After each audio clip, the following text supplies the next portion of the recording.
Good morning. Uh, this is, of course, the 22nd Sunday. I hope I did not make this too complicated, but I thought it was very important to establish the concept of humility because humility is so countercultural, so difficult to understand, and such a cornerstone to our faith, to what the Lord is really all about. Especially when He says, I am the truth." Uh, how this world lives in something far from the truth. So we go to, and of course I didn't put down the first reading numbers, but anyhow, it's Sirach. Oh, yes. Sirach chapter 3, verses 17 to 18, then 20, then 28 to 29. And there he writes, "Humble yourself the more, the greater you are. Humble yourself the more, the greater you are. And you will find favor with God." To be humble really means that we live with our hearts and minds implanted in reality, in what genuinely is, as opposed to what we would like to fantasize.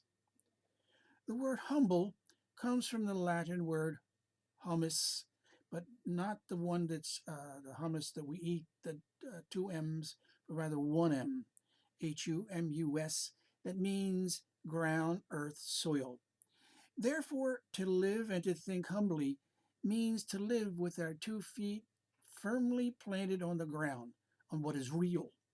This world, our dealings with human beings, our very human nature, seeks pleasure and avoids pain, that can lead us to construct within our hearts and minds a very unreal world, being delusional and not genuinely realistic has always been more fun than any drug has been or ever will be sold on the streets. Avoiding reality and living in a fantasy that makes us feel good, pain free, is a choice that all too many take and make, demanding of ourselves that we respond to what really is, can be painful and upsetting. However, in the end, living the truth and not a lie will make us healthy, whole, and holy. God is ready to help us do that. As God, He alone can see the whole of reality, the fullness of the truth.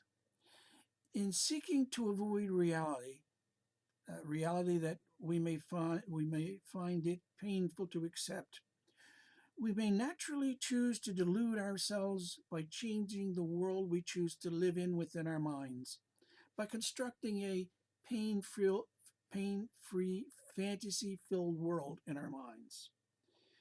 Pain is not enjoyable, but life in this world demands that, with God's help, we will not only live through the bad times, but prosper because we endured, as Jesus did on the cross. Going on to Luke chapter 14, verse 1, um, verse 1, then 7 to 14.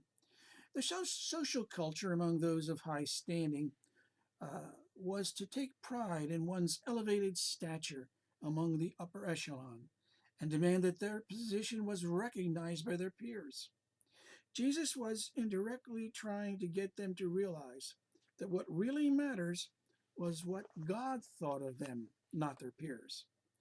Those who live humbly before God will be exalted by the one whose opinion of us really counts for something.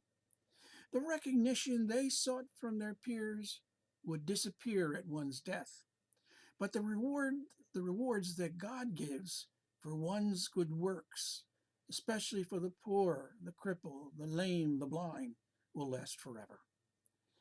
And then in the second reading, Hebrews chapter 12, verses 18 to 19, and then I believe 24a, God does not come as a blazing fire in a gloomy darkness and storm and trumpet blast and a voice speaking words, such as those who heard begged that no message further be addressed to them, but rather humbly, yet at the same time majestically, as a magnificent vision of the heavenly Jerusalem and countless angels, with God the Father and Jesus and the saints. May God be blessed in his goodness that helps us in his truth, live in his truth.